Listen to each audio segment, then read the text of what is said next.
Welcome to my channel. ನಿನ್ನ ಜೊತೆ ನನ್ನ ಕತೆ ಇಂದಿನ ಪೂರ್ತಿ ಸಂಚಿಕೆಯಲ್ಲಿ ಏನೆಲ್ಲ ಆಗ್ತಾ ಇದೆ ಅಂತ ಈ ವಿಡಿಯೋದಲ್ಲಿ ನೋಡೋಣ. ಅದಕ್ಕೂ ಮುಂಚೆ ನೀವು ಇದೇ ಮೊದಲು ನಮ್ಮ ವಿಡಿಯೋಗಳನ್ನ ನೋಡ್ತಾ ಇದ್ರೆ ದಯವಿಟ್ಟು ಚಾನಲ್ ಅನ್ನ ಸಬ್ಸ್ಕ್ರೈಬ್ ಮಾಡಿಕೊಂಡು ಸಪೋರ್ಟ್ ಮಾಡೋದನ್ನ ಮರಿಬೇಡಿ. ಹಾಗೆಯೇ ವಿಡಿಯೋ ಇಷ್ಟ ಆದಲ್ಲಿ ಒಂದು ಲೈಕ್ ಮಾಡಿ. ಸಂಚಿಕೆ ಶುರುವಿನಲ್ಲಿ ನಚ್ಚಿ ಬೇಜಾರಾಗ್ಬಿಟ್ಟು ಆ ಕಡೆ ಈ ಕಡೆ ಅಂತ ಓಡಾಡ್ತಾ ಇರ್ತಾನೆ. ಅಲ್ಲಿಗೆ ಅಜಿತ್ ಬಂದ್ಬಿಟ್ಟು ಆಲ್ ಓಕೆ ತಾನೆ ಅಂತ ಕೇಳಿದಾಗ ಹೂ ನಚ್ಚಿ ಅಂತ ಹೇಳ್ತಾರೆ. ನಾನು ನಿಮ್ಮ ಅಣ್ಣ ಕಣೋ, ನೀನು ಯಾವ ಟೈಮಲ್ಲಿ ಯಾವ ಥರ ಫೀಲ್ ಮಾಡ್ತೀಯ ಅನ್ನೋದು ನಂಗೆ ಚೆನ್ನಾಗಿನೇ ಅರ್ಥ ಆಗುತ್ತೆ. ಏನಾಯ್ತು ಅನ್ನೋದನ್ನ ನನ್ನ ಹತ್ರ ಹೇಳ್ಕೊ ಅಂತ ಅಜಿತ್ ಕೇಳ್ತಾರೆ. ಆಗ ನಚ್ಚಿ ಏನು ಅಂತ ಹೇಳ್ಬೇಕು ಬ್ರೋ, ಎಲ್ಲ ನಿನಗೆ ಗೊತ್ತಲ್ವಾ, ಮನೆಯಲ್ಲಿ ಇಷ್ಟು ಫಾಸ್ಟ್ ಆಗಿ ಎಲ್ಲನೂ ನಡೆದು ಹೋಯ್ತು. ಅಂದ್ರೆ ನನ್ನ ಕೈಯಲ್ಲಿ ಅದನ್ನ ಡೈಜೆಸ್ಟ್ ಮಾಡ್ಕೊಳ್ಳೋದಕ್ಕೆ ಆಗ್ತಾ ಇಲ್ಲ. ಮನೆಯಲ್ಲಿ ಎಲ್ರ ಮುಂದೆ ನಾನು ಖುಷಿಯಾಗಿದ್ದೀನಿ ಅನ್ನೋ ತರ ನಾಟಕ ಮಾಡ್ತಾ ಇದ್ದೀನಿ ಅಷ್ಟೇ. ತುಂಬಾ ಸಫೋಕೇಟ್ ಆಗ್ತಾ ಇದೆ, ಅದಕ್ಕೆ ಹೀಗೆ ಒಂದ್ ಸ್ವಲ್ಪ ಆಚೆ ಬಂದೆ ಅಂತ ನಚ್ಚಿ ಹೇಳ್ತಾ ಇದ್ದಾಗ, ನೋಡು ಈ ತರ ನಿನಗ್ ನೀನೇ ಕೊರಗೋದ್ರಿಂದ ಯಾರಿಗೂ ಉಪಯೋಗ ಇಲ್ಲ. This is your life man, ನೀನು ಅದನ್ನ ಎಂಜಾಯ್ ಮಾಡಬೇಕು ಅಂತ ಹೇಳ್ಬಿಟ್ಟು ಅಜಿತ್ ಹೇಳ್ತಾರೆ. ಬ್ರೋ, ನೀನೇನು ಅತ್ತಿಗೆಯನ್ನ ಪ್ರೀತಿ ಮಾಡಿ ಮದುವೆ ಆದೆ, ನಿಮ್ಗೇನು ಅಷ್ಟೊಂದು ಸಾಹಿತ್ಯ ನೆನಪು ಕಾಡ್ತಾ ಇಲ್ಲ. ನನ್ನ ಕೇಸಲ್ಲಿ ಆಗ್ಲಿ ಅಂಜು ಕೇಸಲ್ಲಿ ಆಗ್ಲಿ ಆ ತರ ಇಲ್ಲ. ಏನೋ ಬ್ರೇಕಪ್ ಆಯ್ತು, ಮೂವ್ ಆನ್ ಆದ್ರೆ ಮೆಂಟಲಿ ನಾನು ರಿಲೇಶನ್ಶಿಪ್ ಅಲ್ಲಿ ಇರೋದಕ್ಕೆ ನಾನು ತಯಾರಿನೇ ಮಾಡ್ಕೊಂಡಿಲ್ಲ ಬ್ರೋ.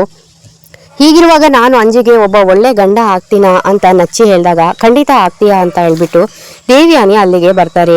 ದೇವ್ಯಾನಿ, ಯಾಕೋ ನಿನ್ಗೆ ಈ ಡೌಟು ನಚ್ಚಿ, ಮೊದಲು ಅಂಜು ಇಷ್ಟಪಟ್ಟಿದ್ದು ನಿನ್ನ ಅಣ್ಣನ್ನೇ ಕಣೋ, ನೀನು ಅದ್ರ ಬಗ್ಗೆ ತಲೆ ಕೆಡ್ಸ್ಕೊಳ್ಳೋದ? ಅಂಜುಗೆ ನಾನು ಒಬ್ಬ ಒಳ್ಳೆ ಗಂಡ ಆಗ್ತೀನಿ ಅಂತ ನೀನ್ ಕೇಳ್ತಾ ಇದೆಯಲ್ಲ, ಇದ್ರಲ್ಲೇ ಗೊತ್ತಾಗುತ್ತೆ ಕಣೋ, ಪರ್ಫೆಕ್ಟ್ ಜೆಂಟಲ್ ಮ್ಯಾನ್ ನೀನು. ಸಿ, ಐ ಕ್ಯಾನ್ ಅಂಡರ್ಸ್ಟ್ಯಾಂಡ್ ನಿನ್ನ ಪರಿಸ್ಥಿತಿ ಇವಾಗ ಏನು ಅನ್ನೋದು ನನ್ಗೆ ಅರ್ಥ ಆಗುತ್ತೆ. ಆದ್ರೆ ಹೋಗ್ತಾ ಹೋಗ್ತಾ ಎಲ್ಲನೂ ಸರಿ ಹೋಗುತ್ತೆ, ತಲೆ ಕೆಡ್ಸ್ಕೊಳ್ಬೇಡ, ಕೂಲ್ ಆಗಿರು ಅಂತ ಹೇಳ್ಬಿಟ್ಟು ದೇವ್ಯಾನಿ ಹೊರಟೋಗ್ತಾಳೆ. ಈ ಕಡೆ ಅಜಿತ್, ಇನ್ನೇನು ಅತ್ತೇನೆ ನಿನ್ನ ಕ್ವೆಶನ್ಗೆ ಆನ್ಸರ್ ಮಾಡ್ಬಿಟ್ಟು ಹೋದ್ರಲ್ವಾ, ಇಲ್ಲಿ ಏನು ವರಿ ಮಾಡ್ಕೊಳ್ಳೋ ಅಗತ್ಯ ಇಲ್ಲ. ನಮ್ಮ ಮನೆಗೆ ಒಳ್ಳೆ ಮಗನಾಗಿ ಇದೆಯಾ, ಇನ್ನು ಒಳ್ಳೆ ಗಂಡನಾಗಿಯೂ ಕೂಡ ಇರ್ತೀಯ.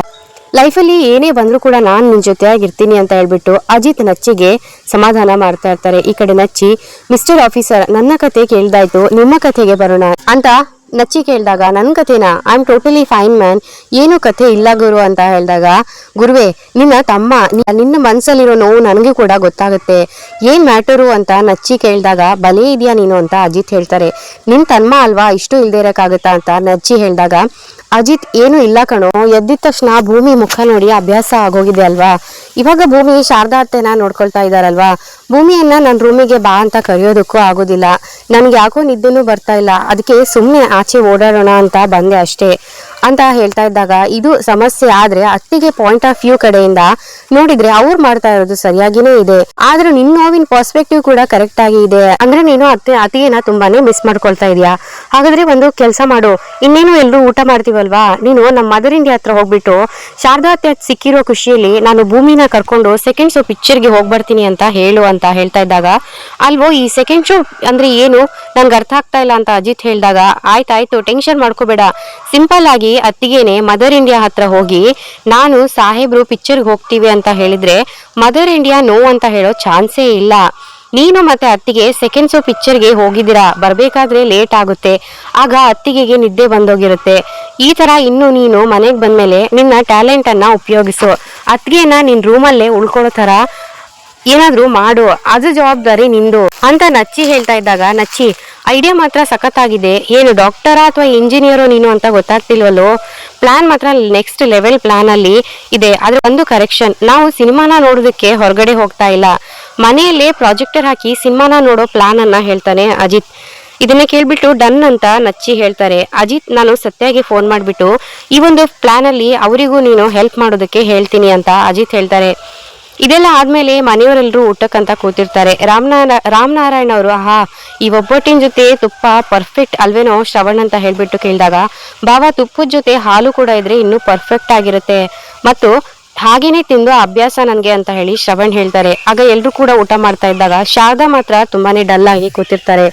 ಅದನ್ನ ನೋಡಿ ಸಂಗೀತ, ಭೂಮಿ ಬಾಯಿಲೆ ಅಂತ ಹೇಳ್ಬಿಟ್ಟು ಭೂಮಿಯನ್ನ ಕರೆದಾಗ, ಶಾರದಾ ಅವರು ಊಟ ಮಾಡೋದಕ್ಕೆ ಮುಜುಗರ ಪಟ್ಕೊಳ್ತಾ ಇದ್ದಾರೆ. ಒಂದ್ ಕೆಲಸ ಮಾಡು, ನೀನ್ ಕೂಡ ಅವ್ರ ಜೊತೆನೆ ಕೂತ್ಕೊಂಡು ಊಟ ಮಾಡು, ಅವರಿಗೂ ಕೂಡ ಧೈರ್ಯ ಇರುತ್ತೆ ಅಂತ ಹೇಳ್ಬಿಟ್ಟು ಭೂಮಿನ ಕೂತ್ಕೊಳ್ಳೋದಕ್ಕೆ ಸಂಗೀತ ಅವ್ರು ಹೇಳ್ತಾರೆ. ಭೂಮಿ ತಟ್ಟೆಯಲ್ಲಿ ಒಬ್ಬಟ್ಟಿನ ಜೊತೆ ಸಕ್ಕರೆ ಕೂಡ ಹಾಕಿರ್ತಾರೆ. ಆಗ ಭೂಮಿ ತಿಂತಾ ಇದ್ದಾಗ ಶಾರದಾ ಭೂಮಿ ತಟ್ಟೆಯಲ್ಲಿ ಇರೋದು ಸಕ್ಕರೆನೇ ನೋಡ್ತಾ ಇರ್ತಾರೆ.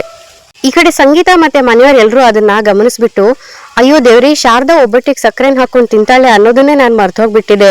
ಆದ್ರೆ ಶಾರದಾ ಅದನ್ನ ಮರ್ತಿಲ್ಲ ನೋಡಿ, ಹೊಟ್ಟೆ ತುಂಬಾ ತಿನ್ನು ಅಂತ ಹೇಳ್ಬಿಟ್ಟು ಸಂಗೀತ ಶಾರದಾ ತಟ್ಟೆಲಿರೋ ಒಬ್ಬಟ್ಟಿನ ಮೇಲೂ ಕೂಡ ಸಕ್ಕರೆಯನ್ನ ಬಡಿಸ್ತಾರೆ. ನಂತರ ಸಂಗೀತ, ನಿಮ್ಮಿಬ್ಬರನ್ನ ನೋಡ್ತಾ ಇದ್ರಿ ಎಷ್ಟೊಂದು ಹೋಲಿಕೆ ಇದೆ ಅಲ್ವಾ, ನಿಮ್ಮಿಬ್ಬರ ಅಭಿರುಚಿ ಕೂಡ ಒಂದೇ ತರ ಇದೆ, ನಿಮ್ಮಿಬ್ಬರನ್ನು ನೋಡೋದಕ್ಕೇನೆ ತುಂಬಾ ಖುಷಿ ಆಗತ್ತೆ ಅಂತ ಸಂಗೀತ ಅವ್ರು ಹೇಳ್ತಾ ಇದ್ದಾಗ, ನೀನ್ ಹೇಳ್ತಾ ಇರೋದು ನಿಜ ಮಾಮ್, ಅತ್ತೆ ಮತ್ತೆ ಭೂಮಿ ಇಬ್ರು ಕೂಡ ಒಬ್ಬಟ್ಟು ತಿನ್ನೋ ಸ್ಟೈಲು ಒಂದೇ ತರ ಇದೆ ಅಲ್ವಾ, ಅವರಿಬ್ರು ಗುಣ ಕೂಡ ಒಂದೇ, ನಡತೆ ಕೂಡ ಒಂದೇನೆ ಆಗಿರ್ಬೋದು, ತುಂಬಾ ಅವರಿಬ್ರಿಗೂ ಮ್ಯಾಚ್ ಆಗುತ್ತೆ ಅಂತ ಅಜಿತ್ ಹೇಳಿದಾಗ ದೇವ್ಯಾನಿ ಮತ್ತೆ ಅಶ್ವಿನಿ ಇಬ್ರಿಗೂ ಕೂಡ ಈ ಮಾತನ್ನ ಕೇಳಿ ಶಾಕ್ ಆಗತ್ತೆ. ಆದ್ರೆ ನನ್ಗೆ ಒಂದೊಂದ್ಸಾರಿ ಇವರಿಬ್ರು ಯಾಕೆ ನಿಜವಾಗ್ಲೂ ಅಮ್ಮ ಮಗಳು ಆಗಿರ್ಬಾರ್ದು ಅಂತ ಅನ್ಸುತ್ತೆ ಅಂತ ಅಜಿತ್ ಹೇಳಿದಾಗ, ಆಗ ಸಂಗೀತ್, ಅಜಿತ್ ಏನು ಅನ್ಕೊಂಡ್ರು ಗುಣದ ಜೊತೆ ಋಣನೂ ಇರ್ಬೇಕು ಅಲ್ವೇನೋ ಅಂತ ಸಂಗೀತ ಹೇಳಿದಾಗ, ಅದೇ ವೈಬ್ ಅಂತಾರಲ್ಲ ಅದಕ್ಕೆ ಅಂತ ನಚ್ಚಿ ಹೇಳ್ತಾರೆ. ಆ ಟೈಮಲ್ಲಿ ನಾಟಕ ಮಾಡ್ಕೊಂಡು, ಅತ್ತೆ ನಾನು ಕೂಡ ಒಬ್ಬಟ್ಟಿಗೆ ಸಕ್ಕರೆನ ಹಾಕೊಂಡು ತಿನ್ನೋದು ಮರ್ತ್ಬಿಟ್ಟೆ ಅಂತ ಹೇಳ್ಬಿಟ್ಟು ಅಶ್ವಿನಿ ನಾಟಕ ತೆಗಿತಾಳೆ. ಅದನ್ನ ಅಜಿತ್ ಅಬ್ಸರ್ವ್ ಮಾಡ್ತಾನೆ. ಭೂಮಿ, ದೊಡ್ಡ ಸಾಹೇಬ್ರೆ, ಈ ರೀತಿ ನಾವೆಲ್ಲರೂ ಖುಷಿಯಾಗಿ ಕೂತ್ಕೊಂಡು ಊಟ ಮಾಡಿ ತುಂಬಾನೇ ದಿನಗಳೇ ಆಗೋಗಿತ್ತು, ಹಬ್ಬದ ಸಂಭ್ರಮ, ಹಬ್ಬದ ಊಟವನ್ನೇ ಮಾಡ್ತಾ ಇದೀವಿ ಅಂತ ಅನಿಸ್ತಾ ಇದೆ ಅಂತ ಭೂಮಿ ಹೇಳಿದಾಗ, ಎಷ್ಟೋ ವರ್ಷಗಳಾದ್ಮೇಲೆ ಶಾರದಾ ನಮ್ಗೆ ಸಿಕ್ಕಿದಾಳೆ ಅಂದ್ಮೇಲೆ ನಮ್ಗೆಲ್ಲ ಒಂಥರ ಹಬ್ಬನೇ ಅಲ್ವಾ, ಸಂಭ್ರಮಿಸೋದೆ ಅಂತ ಶ್ರವಣ್ ಹೇಳ್ತಾರೆ. ಆಗ ದೇವ್ಯಾನಿ, ಭಾವ, ಹಬ್ಬ ಅಲ್ಲ, ಎರಡೆರಡು ಹಬ್ಬ, ಒಂದು ಶಾರದಾ ಅವ್ರು ಸಿಕ್ಕಿದ್ದು, ಇನ್ನೊಂದು ಅಂಜುದು ನಚ್ಚಿದು ಎಂಗೇಜ್ಮೆಂಟ್ ಆಗೋಯ್ತಲ್ವಾ ಅಂತ ದೇವ್ಯಾನಿ ಹೇಳ್ತಾ ಇದ್ದಾಗ, ಅಶ್ವಿನಿ, ನಾನು ನಿಮ್ಮ ಮನೆ ಮಗಳು ಮನಸ್ವಿನಿ ಮನೆಗ್ ಬಂದು ಈ ಹಬ್ಬಕ್ಕೆ ಮೆರಗ್ ತಂದಿದ್ದೀನಲ್ವಾ ಅಂತ ಹೇಳ್ಬಿಟ್ಟು ಅಶ್ವಿನಿ ನಾಟಕ ಮಾಡ್ತಾಳೆ. ಈ ಕಡೆ ಶ್ರವಣ್ ಕರೆಕ್ಟ್ ಅಂದ, ಅವರೆಲ್ಲರ ಜೊತೆಯಾಗಿ ಸೇರಿದ್ರೇನೆ ಇದು ಒಂಥರ ಹಬ್ಬನೇ ಆಗೋದು ಅಂತ ರಾಮನಾರಾಯಣ್ ಅವರು ಸಂಗೀತ ಅವರಿಗೆ ಊಟನ ಕಳಿಸ್ಕೊಟ್ಟು ನಮ್ಮ ಡಾಕ್ಟರ್ ಹತ್ರ ಪರ್ಮಿಷನ್ ತಗೊಂಡು ಒಬ್ಬಟ್ಟು ಕಳ್ಸ್ಕೊಡ್ಬೇಕಾಗಿತ್ತು ಅವರಿಗೆ ಒಂದು ಅಂತ ರಾಮನಾರಾಯಣ್ ಅವರು ಹೇಳ್ತಾರೆ. ರೀ, ಅವ್ರು ಭಾಗ್ಯಮ್ಮ ಅವರಿಗೆ ಈಗಾಗಲೇ ಊಟ ಕೊಟ್ಟಾಗಿದೆ, ನೀವು ಅದ್ರ ಬಗ್ಗೆ ಏನು ಚಿಂತೆ ಮಾಡಬೇಡಿ ಅಂತ ಸಂಗೀತ ಅವರು ಹೇಳ್ತಾರೆ. ಈ ಕಡೆ ನಚ್ಚಿ, ಮದರ್ ಇಂಡಿಯಾ, ಇದು ಈ ಡಾಕ್ಟರ್ ಪರ್ಮಿಷನ್ ತಗೊಳ್ದೆ ಈ ತರ ಎಲ್ಲ ಮಾಡೋ ಹಾಗಿಲ್ಲ ಅಂತ ಹೇಳಿದಾಗ, ನಿನಗೆ ಗೊತ್ತಾಗಿದ್ರೆ ನೀನು ಏನೂ ಮಾಡ್ಕೊಳ್ಳೋದಕ್ಕೆ ಆಗ್ತಾ ಇರ್ಲಿಲ್ಲ, ಸುಮ್ಮನೆ ತಿನ್ನೋ ಅಂತ ಹೇಳಿ ನಚ್ಚಿಗೆ ಅಜಿತ್ ಹೇಳ್ತಾರೆ. ಶಾರದಾದು ಊಟ ಆದ್ಮೇಲೆ ಭೂಮಿನೇ ಶಾರದಾರ ಕೈ ತೊಳ್ಸ್ಬಿಟ್ಟು, ಅಮ್ಮ ಬನ್ನಿ ಸ್ವಲ್ಪ ಹೊತ್ತು ರೆಸ್ಟ್ ಮಾಡೋರತ್ತೆ ಅಂತ ಕರ್ಕೊಂಡು ಹೊರಟ್ರೆ, ಅಷ್ಟರಲ್ಲೆಲ್ಲೇ ಅವಸರವಾಗಿ ಅಶ್ವಿನಿ ಎದ್ದು ಬಂದ್ಬಿಟ್ಟು ಶಾರದಾ ಹತ್ರ ಬಂದು, ಅಮ್ಮ ನಾನೇ ನಿಮ್ಮನ್ನ ರೂಮ್ಗೆ ಕರ್ಕೊಂಡು ಹೋಗ್ತೀನಿ, ತುಂಬಾ ಲೇಟ್ ಆಗಿದೆ, ರೆಸ್ಟ್ ಮಾಡಿರಂತೆ ಬನ್ನಿ ಅಂತ ಹೇಳ್ಬಿಟ್ಟು ಅಶ್ವಿನಿ ಕರೆದ್ರೆ ಶಾರದಾ ಮಾತ್ರ ಭೂಮಿ ಹತ್ರನೇ ಹೋಗ್ತಾ ಇರ್ತಾರೆ. ಅಶ್ವಿನಿ ಮತ್ತೆ ನಾಟಕ ಮಾಡ್ಕೊಂಡು, ಇಷ್ಟೊತ್ತು ಅಮ್ಮ ನನ್ನಿಂದ ದೂರ ಇದ್ದಿದ್ದೇ ಹೆಚ್ಚು, ಇನ್ಮುಂದೆ ಅಮ್ಮ ನನ್ನ ಜೊತೆ ನನ್ನ ರೂಮಲ್ಲೇ ಇರ್ತಾರೆ, ಬನ್ನಿ ಅಮ್ಮ ಹೋಗೋಣ ಅಂತ ಹೇಳಿ ಅಶ್ವಿನಿ ಕರಿತಾ ಇರ್ತಾಳೆ. ಒಂದ್ ನಿಮಿಷ, ಅವರು ಗುಣ ಆಗೋವರೆಗೂ ನಾನೇ ಅವ್ರ ಜೊತೆಲಿ ಇದ್ದು ಅವ್ರು ನೋಡ್ಕೊಳ್ತೀನಿ ಅಂತ ಭೂಮಿ ಹೇಳಿದಾಗ, ಆಗ ಶ್ರವಣ್, ಏನು ಚಿಂತೆ ಮಾಡಬೇಡ ಭೂಮಿ, ಮೊನ್ನೆ ಭಾಗ್ಯಮ್ಮ, ಇವತ್ತು ಶಾರದಾ, ನಿಂದು ತಾಯಿ ಗುಣ ಅಂತ ಎಲ್ಲರಿಗೂ ಗೊತ್ತಾಯ್ತು ಅಂತ ಶ್ರವಣ್ ಹೇಳಿದಾಗ, ಹೌದು ಅತ್ಗೆ, ನೀವು ಆರಾಮಾಗಿ ನಿಮ್ ರೂಮಲ್ಲೇನೋ ರೆಸ್ಟ್ ಮಾಡಿ ಅಂತ ನಚ್ಚಿ ಹೇಳ್ತಾರೆ. ಅಕಸ್ಮಾತ್ ಶಾರದಾತ್ಗೆ ಏನಾದ್ರೂ ಬೇಕು ಅಂತ ಅಂದ್ರೆ ಅದನ್ನ ನಾನ್ ನೋಡ್ಕೊಳ್ತೀನಿ ಅಂತ ನಚ್ಚಿ ಹೇಳ್ತಾರೆ. ಅದ್ ಹೇಗಾಗುತ್ತೆ ನಚ್ಚಿ, ದೊಡ್ಡಮ್ಮ ಭೂಮಿ ಜೊತೆ ಇರ್ಬೇಕಾದ್ರೇನೆ ತುಂಬಾ ಧೈರ್ಯವಾಗಿ ಕಂಫರ್ಟ್ ಫೀಲ್ ಮಾಡ್ತಾರೆ, ಅದನ್ನ ನಾವೆಲ್ಲರೂ ಕೂಡ ನೋಡ್ತಾನೆ ಇದೀವಲ್ವಾ, ಅದು ಬೇರೆ ಅವರು ಕಿಡ್ನಾಪ್ ಆಗಿದ್ರಲ್ವಾ, ಅವರಿಗೆ ಭಯ ಇದ್ದೇ ಇರುತ್ತೆ, ಅಷ್ಟು ಸುಲಭವಾಗಿ ಅವರು ಯಾರ ಜೊತೆನೂ ಮಿಂಗಲ್ ಆಗಲ್ಲ. ಐ ಥಿಂಕ್ ಈ ಟೈಮಲ್ಲಿ ಭೂಮಿ ಅವ್ರ ಜೊತೆ ಇರೋದಕ್ಕೆ ಬಿಟ್ಬಿಡೋದೇ ಒಳ್ಳೇದು ಅನ್ಸುತ್ತೆ ಅಂತ ಅಂಜು ಹೇಳಿದಾಗ, ನಾನಿರ್ಬೇಕಾದ್ರೆ ನೀವ್ಯಾಕೆ ಎಲ್ರು ಇಷ್ಟೊಂದು ಚಿಂತೆ ಮಾಡ್ತಾ ಇದ್ದೀರಾ, ದಿನಾನು ನಾನೇ ನೋಡ್ಕೊಳ್ತಿದ್ನಲ್ವಾ, ಇವಾಗ ಅವ್ರು ಯಾಕೆ ಭಾರ ಆಗ್ತಾರೆ, ಅವರು ತಾಯಿಗೆ ಮಗು ಯಾವತ್ತೂ ಭಾರ ಆಗಲ್ಲ, ನಾನು ಅವರನ್ನ ತುಂಬಾನೇ ಜೋಪಾನವಾಗಿ ನೋಡ್ಕೊಳ್ತೀನಿ ಅಂತ ಅಶ್ವಿನಿ ಹೇಳಿದಾಗ, ಅಷ್ಟರಲ್ಲಿ ದೇವ್ಯಾನಿ, ನನ್ಗೇನ್ ಅನ್ಸುತ್ತೆ ಅಂದ್ರೆ, ಅಕ್ಕ ಮನೆಗೆ ಬಂದಾಗ್ಲಿಂದ ಅಶ್ವಿನಿ ಊಟ ತಿನ್ಸಿದ್ರು ಕೂಡ ಸ್ವಲ್ಪನೂ ತಿಂದೆ ಭಯ ಪಟ್ಕೊಳ್ತಾ ಬೇಡ ಅಂತ ಇದ್ದಾರೆ, ಇವಾಗ ಭೂಮಿ ಜೊತೆ ಕೂತು ಇಷ್ಟ ಆರಾಮಾಗಿ ಊಟ ಮಾಡ್ತಾ ಇದ್ದಾರೆ. ಅಲ್ಲಿಗೆ ಏನನ್ಸುತ್ತೆ ಅಂದ್ರೆ, ಅಶ್ವಿನಿ ಜೊತೆ ಇರೋದಕ್ಕಿಂತ ಭೂಮಿ ಜೊತೆ ಇರುವಾಗಲೇ ಅವರು ತುಂಬಾ ಕಂಫರ್ಟ್ ಆಗಿದ್ದಾರೆ ಅಂತ, ಅದಕ್ಕೆ ನೀ ಶಾರದಾ ಭೂಮಿ ಜೊತೆಲಿ ಇರೋದು ಒಳ್ಳೇದು ಅಂತ ದೇವ್ಯಾನಿ ಕೂಡ ಹೇಳ್ತಾರೆ. ಅಷ್ಟರಲ್ಲಿ ಶ್ರವಣ್ ಕೂಡ, ಭೂಮಿ ನೀನು ಒಳ್ಳೆಯವಳೆ ಅಮ್ಮ, ನನ್ನ ಶಾರದಾ ಸಿಗ್ಲಿ ಅನ್ನೋ ಕಾರಣಕ್ಕೆ ನೀನು ವ್ರತವನ್ನ ಮಾಡಿದೆ, ಅದ್ರ ಫಲಾನೇ ಇವತ್ತು ಶಾರದಾ ನಮ್ ಜೊತೆಗಿದ್ದಾಳೆ, ಅವಳು ಬಂದ್ಮೇಲೆ ಅವಳನ್ನ ಇಷ್ಟೊಂದು ಚೆನ್ನಾಗಿ ಆರೈಕೆ ಮಾಡ್ತಾ ಇದೆಯಾ, ನಿಜವಾಗ್ಲೂ ನಿನ್ ಮನ್ಸು ತುಂಬಾನೇ ದೊಡ್ಡದು ಅಂತ ಹೇಳ್ಬಿಟ್ಟು ಶ್ರವಣ್ ಭೂಮಿನ ಹೊಗಳ್ತಾ ಇರ್ತಾರೆ. ಈ ಕಡೆ ರಾಮನಾರಾಯಣ್ ಅವ್ರು ಕೂಡ, ನಮ್ಮ ಭೂಮಿ ಎಷ್ಟು ಗ್ರೇಟ್ ಅಂತ ಹೇಳಿದಿ ಪುನಃ ಅವಳು ಪ್ರೂವ್ ಮಾಡ್ತಾ ಇದ್ದಾಳೆ, ನನ್ಗೂ ಕೂಡ ದೇವ್ಯಾನಿ ಹೇಳ್ದಾಗೇನೆ ಶಾರದಾ ಭೂಮಿ ಜೊತೆಲೆ ಇರೋದೇ ಒಳ್ಳೇದು ಅಂತ ಅನ್ನಿಸ್ತಾ ಇದೆ ಅಂತ ಸಂಗೀತ ಅವರು ಕೂಡ ಹೇಳ್ತಾರೆ. ಆಗ ಅಜ್ಜಿ ಅಶ್ವಿನಿಗೆ, ನೋಡಮ್ಮ ನೀನೇ ನಮ್ಮ ಮನಸ್ವಿನಿ ಅನ್ನೋದು ನಮ್ಗೆ ಅರ್ಥ ಆಗಿದೆ, ಆದ್ರೆ ಶಾರದಾ ಭೂಮಿ ಜೊತೆನೆ ತುಂಬಾನೇ ಇರೋದಕ್ಕೆ ಇಷ್ಟಪಡ್ತಾ ಇದ್ದಾಳೆ, ಅವಳು ಸ್ವಲ್ಪ ದಿನ ಅವಳ ಜೊತೆನೆ ಇರ್ಲಿ, ಅವಳೇ ನೋಡ್ಕೊಳ್ಳಿ ಅಂತ ಅಜ್ಜಿ ಹೇಳಿದಾಗ, ಹಾಗಿದ್ರೆ ಭೂಮಿ ಶಾರದಮ್ಮ ಗುಣ ಆಗೋವರೆಗೂ ಅವ್ರ ಪೂರ್ತಿ ಜವಾಬ್ದಾರಿ ನಿಂದೆ ಅಂತ ಹೇಳ್ತಾರೆ.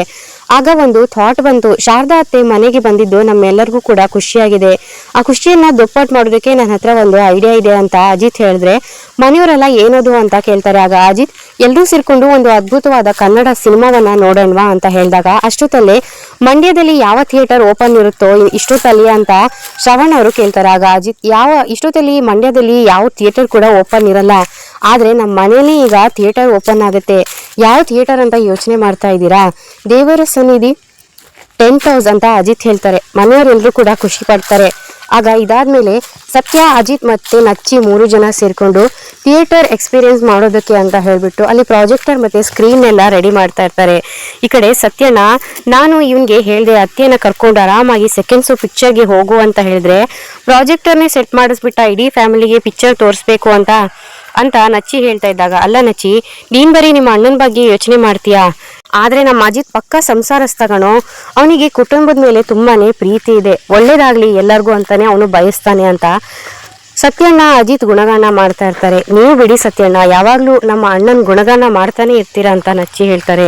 ಹಾಗೇನೆ ಇಬ್ರು ಕೂಡ ಮಾತಾಡ್ತಾ ಇರ್ತಾರೆ. ಅಷ್ಟರಲ್ಲೇನೆ ಇಬ್ರು ಜಗಳ ಆಡೋದನ್ನ ನಿಲ್ಸಿ ನಿಮ್ ಕೆಲ್ಸನ ಶುರು ಮಾಡ್ಕೊಳ್ತೀರಾ ಅಂತ ಅಜಿತ್ ಬಂದು ಕೇಳ್ತಾರೆ. ಆಗ ಭೂಮಿನೂ ಅಲ್ಲಿಗೆ ಬಂದ್ಬಿಟ್ಟು ಐ ಲೈಕ್ ಯು ಸಾಹೇಬ್ರೆ ಅಂತ ಹೇಳ್ತಾರೆ. ಆದ್ರೆ ಭೂಮಿ ಬಂದದನ್ನ ಅವರಿಬ್ರು ನೋಡ್ದೇನೆ, ಏನ್ ಸತ್ಯನ ಭೂಮಿ ಅತ್ತಿಗೆ ವಾಯ್ಸ್ ಅಲ್ಲೇ ಮಿಮಿಕ್ರಿ ಮಾಡ್ತಾ ಇದ್ದೀರಾ ಅಂತ ಕೇಳಿದಾಗ ಅಜಿತ್ ಎದ್ಬಿಟ್ಟು ಇಬ್ರಿಗೂ ಏನೋ ಆಗಿದೆ, ಅಲ್ಲಿ ನೋಡಿ ನಿಮ್ಮ ಅತ್ತಿಗೆನೆ ಬಂದಿರೋದು ಅಂತ ಸತ್ಯ ಹೇಳ್ತಾರೆ. ಏನ್ ಹೇಳ್ದೆ ಇನ್ನೊಂದ್ಸರಿ ಹೇಳು ಅಂತ ಭೂಮಿ ಹೇಳಿದಾಗ, ಐ ಲೈಕ್ ಯು ಒಂದೇ ಸಾಹೇಬ್ರೆ, ನೀವು ಎಲ್ಲರ ಬಗ್ಗೆನೂ ಎಷ್ಟೊಂದು ಕೇರ್ ಮಾಡ್ತಿರಲ್ವಾ, ತುಂಬಾ ಒಳ್ಳೆ ಗುಣ ನಿಮ್ದು, ಆ ಗುಣ ನಂಗೆ ತುಂಬಾನೇ ಇಷ್ಟ ಆಯ್ತು, ಅದಕ್ಕೆ ಐ ಲೈಕ್ ಯು ಅಂತ ಹೇಳ್ದೆ. ನಿಮ್ಮಂತ ಒಳ್ಳೆ ವ್ಯಕ್ತಿ ಈ ಭೂಮಿ ಮೇಲೆ ಇರೋದು ಕೆಲವರು ಮಾತ್ರ ಅಷ್ಟೇ ಅಂತ ಭೂಮಿ ಹೇಳ್ತಿದ್ದಾಗ ಅತ್ತಿಗೆ, ನಮ್ಮ ಅಣ್ಣ one and only masterpiece Ajith Ramanarayan, ನಿಮ್ಮ ಮೇಲೆ ತುಂಬಾನೇ ಪ್ರೀತಿ ಗೌರವ ಎಲ್ಲ ಇದೆ ಅಂತ ನಚ್ಚಿ ಹೇಳಿದಾಗ, ಅಲ್ಲ ಭೂಮಿ, ಅವನೇನು 3ನೇ ವ್ಯಕ್ತಿನಾ, ಅಷ್ಟೊಂದು ಔಪಚಾರಿಕವಾಗಿ ಐ ಲೈಕ್ ಯು ಅಂತ ಹೇಳ್ತೀಯಾ, ಐ ಲವ್ ಯು ಅಂತ ಹೇಳ್ಬಿಡು ಅಂತ ಸತ್ಯ ಹೇಳಿದಾಗ ಭೂಮಿ ಆಶ್ಚರ್ಯದಿಂದ ನೋಡ್ತಾ ಇದ್ರೆ, ಸತ್ಯ ಪ್ರಾಜೆಕ್ಟರ್ ಮತ್ತೆ ವಾತಾವರಣ ಎಲ್ಲ ಕೂಡ ತುಂಬಾನೇ ಸುಂದರವಾಗಿದೆ ಅಲ್ವೇನೋ ಅಜಿತ್, ಈ ಪ್ರೇಮಕ್ಕೆ ಸಂಬಂಧಪಟ್ಟ ಸಿನಿಮಾ ಅಂಥದ್ದೇ ಇರುತ್ತಲ್ಲ ಅದ್ಯಾವುದು ಅಂತ ಸತ್ಯ ಕೇಳಿದಾಗ, ಸುಮ್ಮನಿರೋ ಸತ್ಯನ ನೀವು ನಮ್ಮ ಅಣ್ಣಂಗೆ ಐ ಲವ್ ಯು ಅಂತಾನೆ ಹೇಳ್ಬೇಕು ಅಂತ ನಚ್ಚಿ ಹೇಳಿದಾಗ ಮೈದು ಅಂತ ಹೇಳ್ಬಿಟ್ಟು ಭೂಮಿ ಹೇಳ್ತಾರೆ. ಅಯ್ಯೋ ಸುಮ್ನಿರು, ಅತ್ತಿಗೇನು ಇಲ್ಲ ಮೈದಾ ಹಿಟ್ಟು ಇಲ್ಲ ಅಂತ ಹೇಳಿ ಸುಮ್ಮನೆ ಇವಾಗ ಹೇಳಿ ಅಂತ ಹೇಳ್ತಾ ಇದ್ದಾಗ ಭೂಮಿ ಐ ಲವ್ ಯು ಅಂತ ಹೇಳೋದಕ್ಕೆ ಹೋಗೋ ಅಷ್ಟರಲ್ಲೇ ಮನೆಯವರು ಎಲ್ಲರೂ ಕೂಡ ಬಂದ್ಬಿಟ್ಟು ಅಜಿತ್ ಭೂಮಿ ಅಂತ ಕರ್ಕೊಂಡು ಬರ್ತಾರೆ. ಏನ್ ಮಗನೇ ಇದು ಇಷ್ಟೊಂದೆಲ್ಲ ಅರೇಂಜ್ ಮಾಡಿಬಿಟ್ಟಿದ್ಯಾ ಸಿನಿಮಾ ನೋಡೋದಕ್ಕೆ ಅಂತ ಹೇಳಿದಾಗ, ನನ್ನ ಮಗ ಅಂದ್ರೆ ಸುಮ್ಮನೆನಾ ಅಂತ ರಾಮನಾರಾಯಣ್ ಅವರು ಹೇಳ್ತಾರೆ.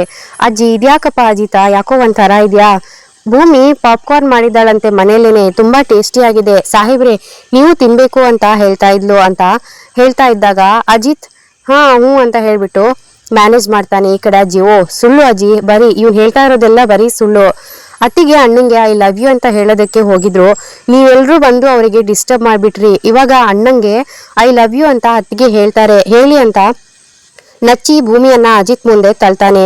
ಅಜಿತ್ ಮತ್ತೆ ಭೂಮಿ ಒಬ್ರಿಗೊಬ್ರು ನೋಡ್ಕೊಳ್ತಾ ಹಾಗೆ ನಿಂತ್ಕೊಂಡಿರ್ತಾರೆ. ಭೂಮಿ ಐ ಲವ್ ಯು ಅಂತ ಹೇಳಿ ಅಜಿತ್ಗೆ ಹೇಳ್ತಾರೆ. ಮನೆಯವರೆಲ್ಲರೂ ಕೂಡ ತುಂಬಾನೇ ಖುಷಿ ಆಗ್ಬಿಟ್ಟು ಕ್ಲಾಪ್ಸ್ ಮಾಡ್ತಾ ಇರ್ತಾರೆ.